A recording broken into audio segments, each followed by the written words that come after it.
오늘 이런 기사가 났어요. 제가 촬영하는 날이 7월 11일인데요. 대기업들이 이 소재를 육성을 하려 해도 이 꽉 막힌 규제 족쇄, 특히 내부자 거래가 많다, 수직 계열화 이런 비판을 받으면 우리가 이 출자 구조 개선을 하는 게 사실 공정거래위원회에서 이제 보는 부분이고, 이거에 대해서 사실 잘못 이렇게 어떻게 보면 정부의 세무조사라든가 이런 걸 받게 되면 기업 입장에서는 굉장히 많이 힘들어질 수밖에 없거든요.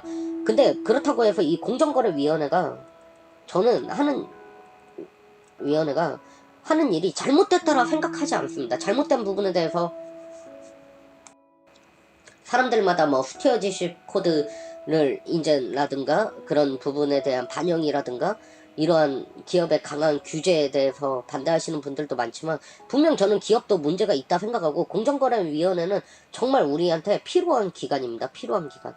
왜 그런지 제가 밑에서 설명을 해드리고, 그럼 어떤 부분을 규제를 풀고 어떤 부분은 규제를 해야 되는지, 그리고 이렇게 내부자 거래법을 좀 개정을 해서 이런 소재 산업을 왜 효율적으로 육성할 수 있는지에 대한 저의 설명을 드리겠습니다. 일감 몰아주기 중 제가 생각할 때 특히 이런 진짜 이 기업들 중에 일부 기업들이 소설을 쓸 때가 있어요. 이게 경제를 위한 거라고. 이게 절대 아니거든요. 이게 왜 그런지 제가 말씀드려줄게요. 이 A라는 회사가 예를 들어 뭐가 좋을까요? 이 회사가 예를 들어 이 인형을 만듭니다. 인형. 그럼 이 인형에 보면은 뭐 이 인형 눈알도 있을 거고요, 솜도 있을 거고 막 다양하게 자재가 있을 거지 않습니까? 근데 이 회사 오너 A씨는 이 상장사예요. 상장사. 혹은 비상장료도 상관없고요. 이 통행세를 받을 수 있는, 이게 통행세가 뭔지 제가 설명해 드릴게요. 이 B사를 가족들이랑 만들었어요. 왜냐면 이 A사는 이 가족들끼리 이런 경영권에 관한 이런 좀 다툼이 있어요. 그러다 보니까 이걸 해소를 해줘야 경영을 할 수가 있잖아요. 원 오너 시스템으로 잘 갈 수가 있으니까. 오너 시스템이 우리나라에서 굉장히 안 좋은 인식인데, 오너 시스템이 결코 안 좋은 시스템이 아닙니다. 오너 시스템이 과감한 투자를 할 수가 있거든요. 그러니까 이 오너 시스템이 잘 자리를 잡게 된다면 이만한 구조가 없어요. 사실은. 그건 사실입니다. 그렇기 때문에 이 통행세를 받을 수 있는 A 무슨 인더스트리 주식회사를 만들었습니다. 이건 당연히 비상장이고요. 그리고 내 동생 지분 20%, 그리고 내 형 지분 20%, 나 지분 20%, 그 외 뭐 관계된 사람들 지분을 쫙 넣어요. 그러면 이 회사가 기본적으로 구매하는 양이 100만 원이라 칩시다. 매년. 근데 이 회사에 배당을 줘야 이 가족들이 불만이 없을 거지 않습니까? 경영권 분쟁도 안 생기고. 그러다 보니까 이 A 인더스트리라는 데는 통행세를 받아요. 어떻게 받냐? 한 직원을 한 3, 4명을 뽑아요. 그럼 이 원청 회사에 뭐 구매팀이 있을 거지 않습니까? 계열사마다. 이 구매팀에서 쫙쫙쫙 구매를 결정을 해요. 그럼 구매 계약을 맺을 때 이 A사랑 하는 게 아니라 A사 인더스트리랑 계약을 해버리는 거죠. 그러면 어떻게 되겠어요? 이 A사 인더스트리는 수익을 봐야 되니까 가령 예를 들어서 10% 마진을 붙여버리는 거예요. 그러면 세금을 더 내더라도 가족들한테 돈이 돌아가는 거잖아요. 대신 단점 뭐예요? A사는 당연히 이 A 인더스트리 일도 안 하는 이 회사에 이 3, 4명 직원은 말 그대로 계약서에 사인하는 직원들이거든요. 가가지고 뭐 이 각 계열사 A 그룹 계열사에서 여기 구매해주세요 그러면 거기 연락해서 계약서 쓰시죠 하고 가서 도장 찍는, 어때 이런 게 일까? 뭐 이런 거 규제해야죠. 이런 거 규제해야죠. 아니 이거는 일부러 원가를 올린 거잖아요. 기업의 경쟁력을 스스로 자신들의 이득을 위해서 깎아내린 거기 때문에 이런 부분은 저는 당연히 일감 몰아주기 규제를 해야 된다 생각합니다. 저 역시도. 그러면은 이 원청에서 원가 부담이 있으니까 공급사를 쥐어짤 수밖에 없어요. 저도 이런 구조를 봐주자라고 생각하는 사람이 아닙니다. 이런 구조 혁신을 해야죠. 하지만 우리가 이런 먹 같은 상황을 벗어나려면 어떻게 해야겠어요? 이런 이 내부자 거래법을 좀 더 효율적으로 써야 된다는 거죠. 우리나라 MRO 시장이 제가 MRO 시장 이런 경우를 규제를 풀어주자 하는 건데, 그 이유에 대해 제가 설명해 드릴게요. MRO가 뭐냐면 이 우리나라 MRO에 대해서 사람들이 좀 잘 모르더라고요. MRO가 뭐냐면 이 소모성 자재를 다루는 회사입니다. 가령 예를 들어서 이 최근에 이제 LG에서 사모펀드에 매각을 했던 서브원, 이 서브원이라는 회사는 LG그룹 전체 소모성 자재, 박스 이런 것들을 유통해서 구매를 하는 어떻게 보면 B2B 유통사라 생각하시면 됩니다. 그럼 이제 공정거래위원회가 규제를 했던 이유가 뭐냐면 대기업이 내부자 거래를 한다는 거죠. 내부자 거래. 근데 이게 어떻게 보면 이렇게 보일 수도 있어요. 하지만 이 MRO는 통행세를 받는 거가 원천적으로 다릅니다. 왜냐면 MRO는 플랫폼을 만드는 거거든요. MRO야말로 이 MRO 시장이 지금 우리나라가 20조예요. 20조. 항공 MRO, 우리나라 인천공항 경쟁력 굉장히 많고 이 한국 항공우주 같은 경우에도 기술적인 경쟁력이 굉장히 많단 말이에요. 미국에 수출도 많이 하고 있고 이 항공 MRO 시장만 해도 100조입니다. 100조. 그럼 이걸 제가 왜 자꾸 얘기를 하냐면 이런 규모가 확대가 되지 않습니까? 시장이 크기 때문에. 그럼 대기업 입장에서는 기본적인 물량을 가지고 있어서 이 물량을 어떠한 대기업도 이 물량에 만족하지 않습니다. 확장을 하고 싶어 하지.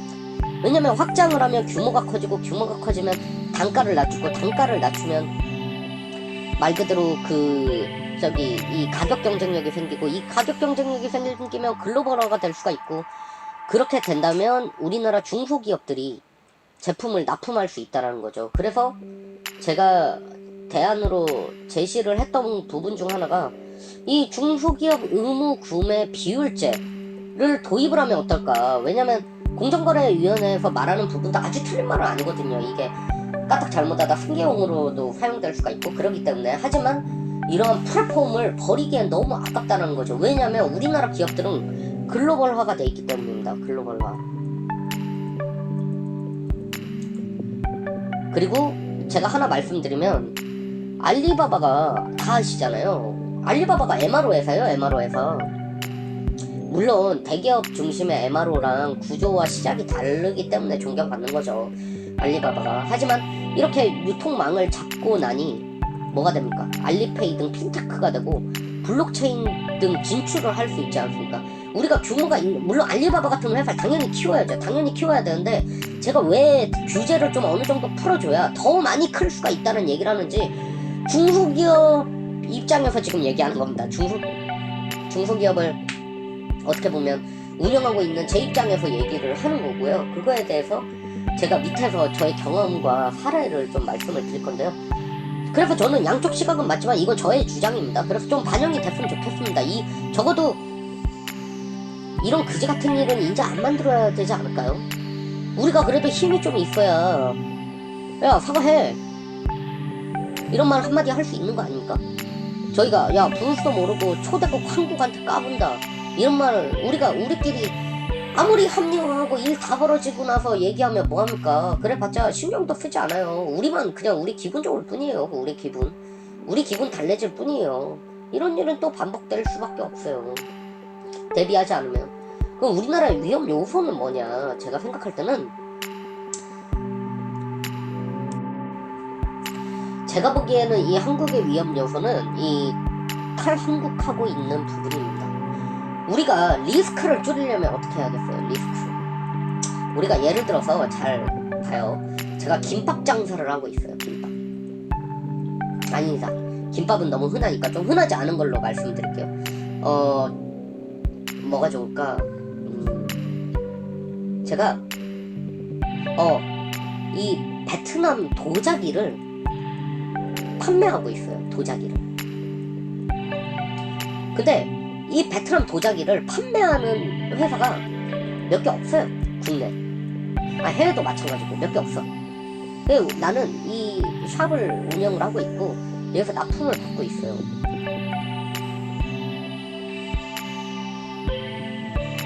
근데 여기서 다 공급을 안 하겠대. 그럼 저는 이제 판매가 안 되는 거잖아요. 하지만 이 탈한국이 왜 위험하냐면 제가 만약에 그런데도 불구하고 제가 생산을 일부를 하고 있어요. 그러면 협상력이 달라진다고요. 제가 협상을 할 때 단가 좀 높으면 그럼 내가 생산량을 한번 늘려볼까? 줄여볼까? 이런 유동성이 된다고요. 얘네가 말 그대로 여기가 예를 들어서 광주예요. 광주. 근데 갑자기 비가 너무 많이 와서 위험해서 내일 못 온대. 그러면 제가 생산량을 늘리면 되는 거고 이러한 유동성이 저 역시도 우리 역시도 무기를 가지고 있는 바탕으로 이게 가능하다는 거죠. 그렇기 때문에 이 의존도가 높은 건 이번에도 다시 얘기했지만 굉장히 위험해요. 우리 이제 벌써 3번 배웠어. 최근만. 미중 무역정책, 사드, 수출 규제. 그게 제가 뭐라 말씀드렸습니까?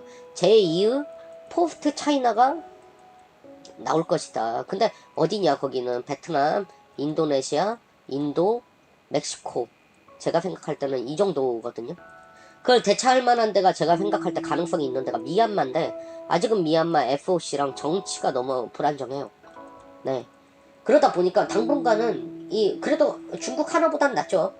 비중을. 그렇지만 한 국가에 몰빵하는 건 제가 아무리 베트남 전문가가 되고 싶다 하더라도 우리나라 경제와 산업 구조에 좋지 않고 우리나라에도 왜 우리나라에서 다 탈한국을 하겠습니까?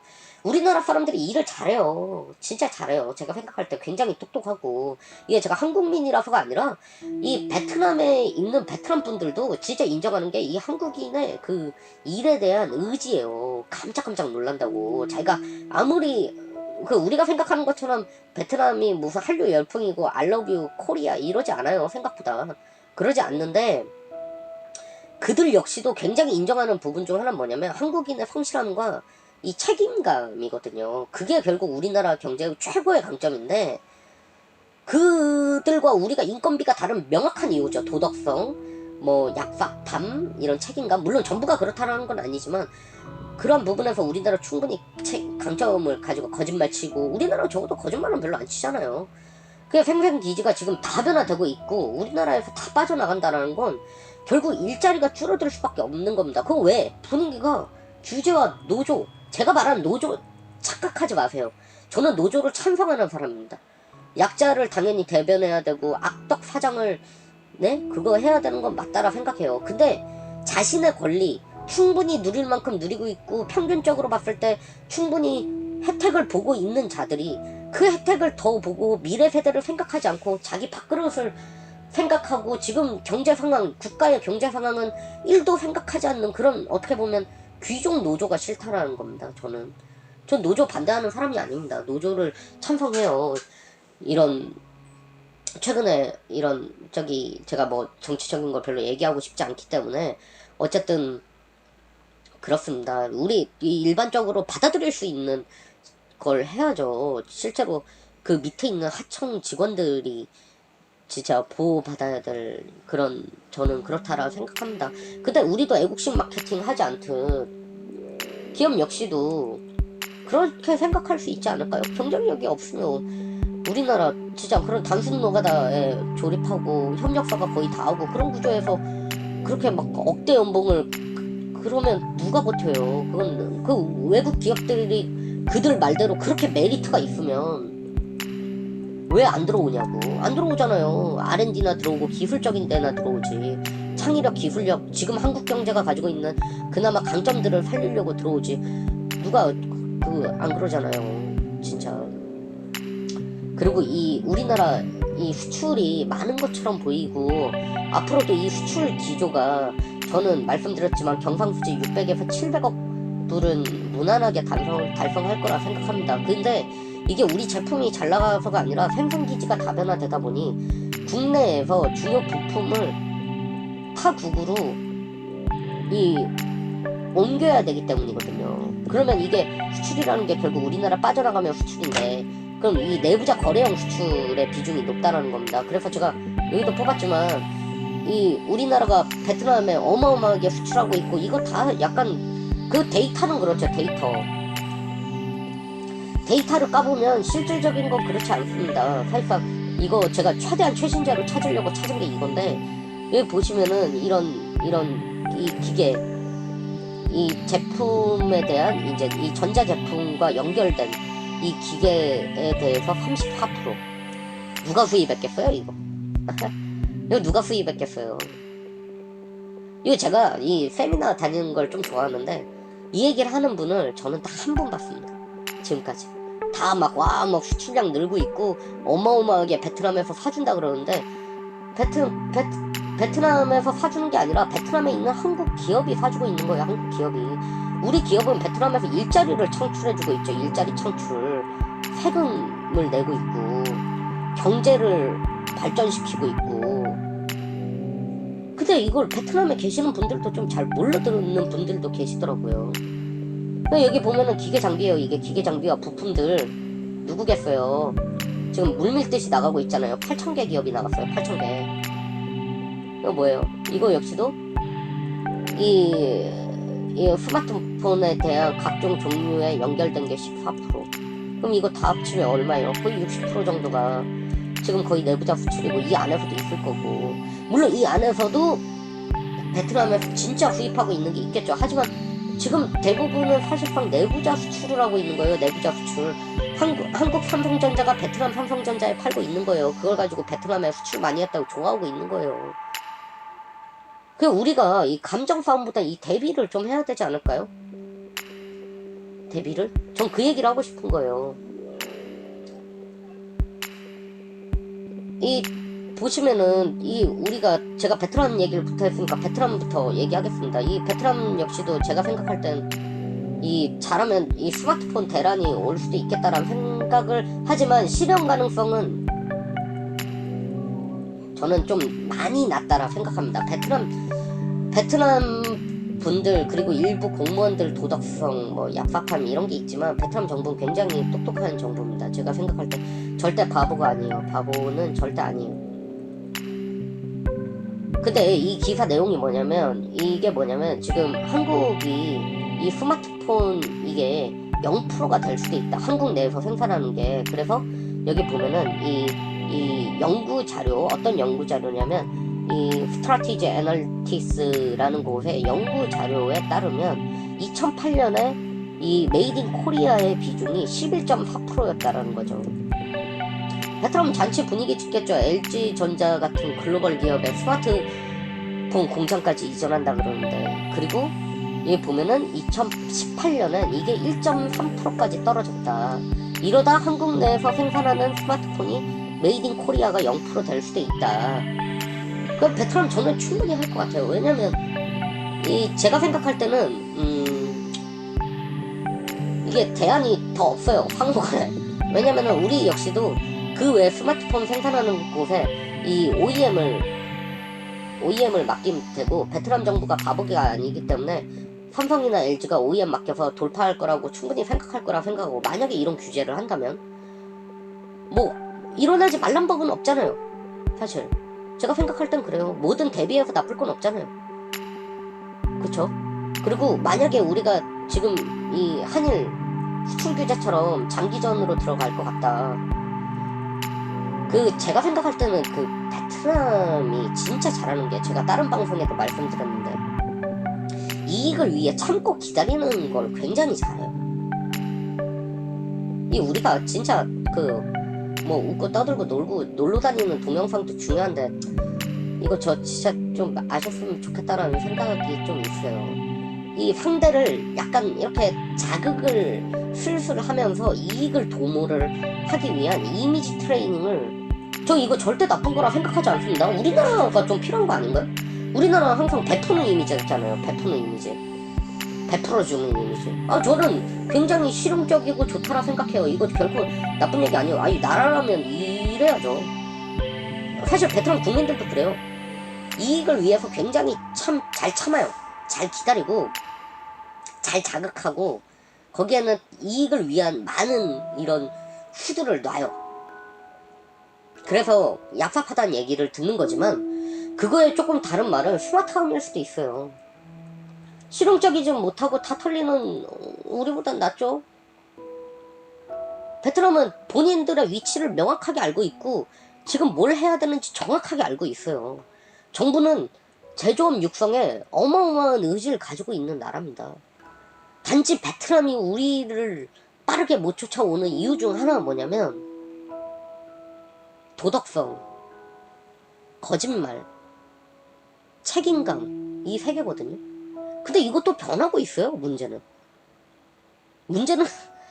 변하고 있어요. 실제 나중엔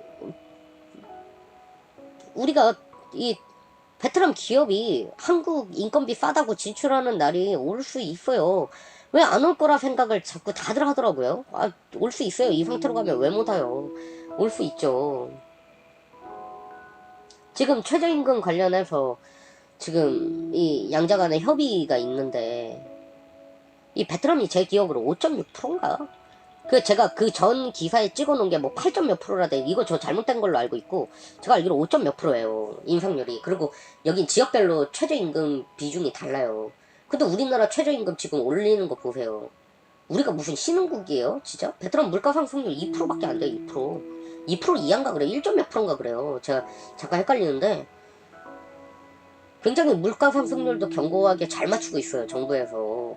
그 자신감을 바탕으로 분명 뭔가 할 거예요. 제가 생각할 땐 이런 안정성을 파악을 해서. 근데 우리 내에서 경쟁하는 게 아니라니까요. 이게 진짜 위험 요소예요. 왜냐면 이 빈부격차가 이러다 진짜 줄어들 것 같아요. 다 못 살아가지고. 이거 제가 몇 번 썼던 자료인데 지금 대기업 중소기업 가릴 거 없이 다 한국을 뛰쳐나가고 있다. 제 진짜 슬픈 게 뭐냐면 이거 저도 주워들은 얘기고 정확한 정보 아닙니다.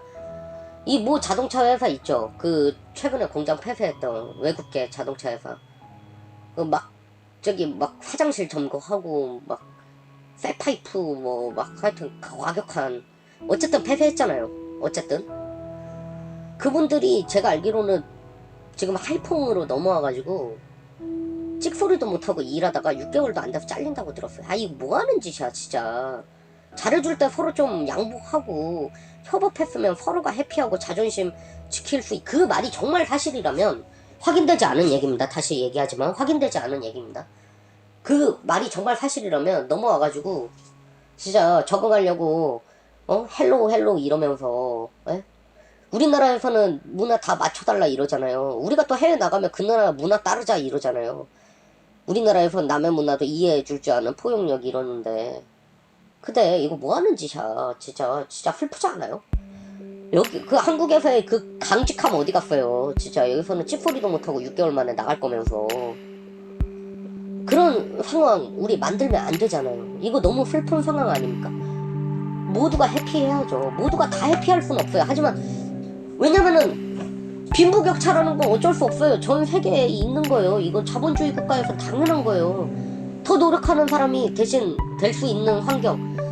우리가 세수가 많이 거쳐져야 사회적 약자를 보호하기 위해서 세금을 쓸 수가 있지 않습니까?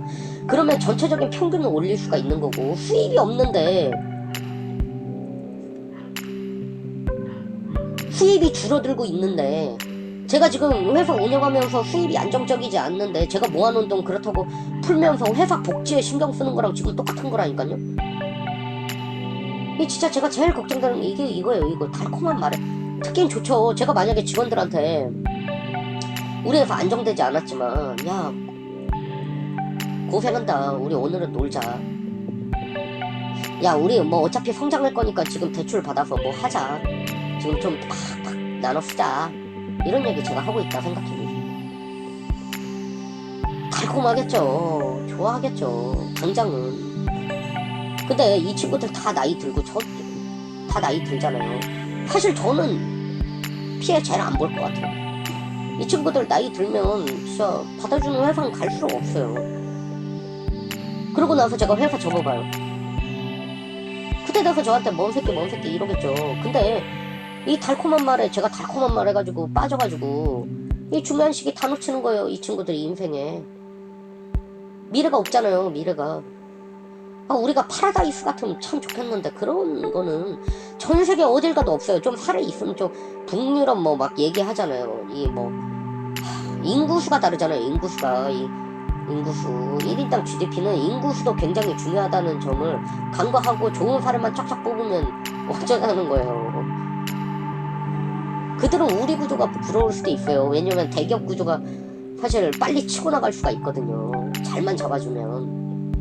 이렇게 해외법인으로 나가다 보니까 이런 해외법인 기술 이용료 헐값 이전 이러다 보면은 기술 유출까지 되는 거예요. 기술 유출. 제가 듣기로 이 자동차 역시도 이 자동차 사례도 이 회사가 기술이 없다 보니까 이렇게 지금 인력을 우리나라 자동차 생산 시장 자체가 죽었잖아요. 지금 7위란 말이에요. 7위. 옛날에 5대 생산 강국이라 그랬었는데 그게 얼마 안 됐는데 벌써 7위까지 떨어져. 나중에 10위 되겠지. 그러면 일자리가 없어요. 일자리. 생산은 우리나라에서 해야 일자리가 생기죠. 일자리를 만들려면. 그러려면은 기업이 제조할 수 있는 환경. 그때 제가 보기에는 그런 환경 이미 좀 너무 많이 나갔어요. 우리가 해외를 진출을 하더라도 이 해외 진출 생산량 확대를 위해서 올려야 되는 거라니까요. 그래서 제가 베트남도 우리가 주목해서 좀 주의해야 되는 점 중 하나가 우리의 3대 교역국이고, 제가 말씀드렸지만 이 제가 진짜 제일 걱정되는 부분인데, 우리가 베트남에 많은 기여를 하는 거예요. 베트남 역시도 우리한테 많은 기여를 하는 거지만 상호간에 기여를 하는 거예요. 상호간에. 저는 제가 우리 진짜 보면은 이 을마인드가 좀 있는 것 같아요. 을마인드. 우리 역시도 당당하게 요구할 것들은 요구를 하고, 그러면서 이런 지속적인 발전과 우호가 있지. 그렇지 않겠어요? 우리도 당당하게, 에? 예전에 저기 뭐야, 저도 이것저것 사건 사고 뭐 별로 얘기하고 싶지 않은데 막 알고 있는 게 있다고요. 그런 거 다 우리 대중들 잘 모르잖아요. 네. 저는 모니터를 계속 하니까 베트남어로도 하고, 특히 베트남어로 하죠. 그리고 이 기업이 지금 이 8,000개 정도가 지금 한국 기업이 나와 있고, 이거는 뭐 정확한 수치가 나와 있는 데는 없지만 이런다고 추정을 하고 있어요. 이 8,000개 역시도 그렇고 3대 교역국 정확한 거고, 지금 이제 베트남 수출의 80%는 외국 기업이 하고 있고, 외국 기업의 수출 60%를 한국 기업이 하고 있고, GDP는 약 30에서 40% 정도를 한국 기업이 담당을 하고 있다라고 지금 추정을 하고 있습니다. 그러다 보니까 저는 이 우애 관계가 베트남 입장에서도 더 성장할 수 있게, 우리 입장에서도 더 성장할 수 있게, 상호간에 평등한 위치. 우리도 우리가 피해 본 거에 대해서 당당하게 사과를 요구하고, 우리가 잘못한 부분에 대해서 당당하게 사과를 하고, 과하게 오버하는 사과가 아닌 당당한 사과, 이 선을 절제하는 사과를 하고. 베트남은 굉장히 이 이미지 트레이닝에 굉장히 강해요. 그리고 이 이익을 굉장히 계산이 빨라요. 똑똑하다는 얘기지. 제가 앞전에도 말씀드렸지만 우리가 배워야 될 점이에요. 우리나라가 진짜 배워야 돼. 아니 그렇잖아요. 우리나라가 지금 외교를 얼마나 열심히 하는데, 많이 다녔잖아요. 그때 이 한일 무역 분쟁 생기고, 솔직히 우리한테 딱 공식 입장 안 내잖아요. 그게 저는 우리가 못해서라 생각하는 게 아니라 이게 냉혹한 외교 글로벌 환경이에요. 글로벌 환경. 우리도 만약에 일본이랑 중국이랑 싸우고 있다 생각해봐요. 우리도 입장 안 내는 게 맞죠, 당연히. 그러니까 우리가 강해지고 우리가 할 말을 하고 우리가 착잡할 부분을 최대한 안 만드는 게 우리 미래 세대와 우리 세대한테 도움이 된다는 거죠. 그렇기 때문에 우리가 이러한 위험 요소 역시도 이 수출 규제의 상황이 다시 벌어지지 않게 대비를 해야 된다는 점입니다.